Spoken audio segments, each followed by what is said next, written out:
客人趁兩個仔仔放長假，將住咗一段時間嘅屋企重新設計，改頭換面。客廳係一個梯形嘅面積，同有一大片落地玻璃窗。我哋喺落地玻璃窗嘅位置加入咗圓角窗框門廊，去盡量修飾翻個形狀。鏡嘅反射可以提升空間感，但今次嘅落地玻璃窗好大幅，如果用清鏡會太殘眼，所以我哋一入門口嘅位置用咗黑鏡做特色牆，同飯廳會有一個對比感。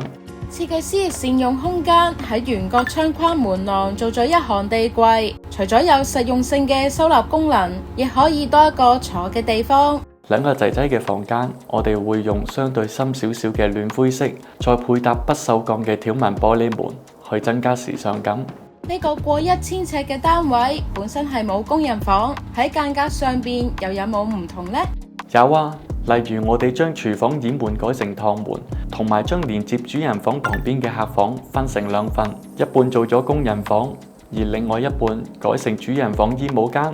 主人房入面嘅物料同埋飾面主要用和暖嘅木紋同埋素色配襯，令感覺有和諧同平衡感。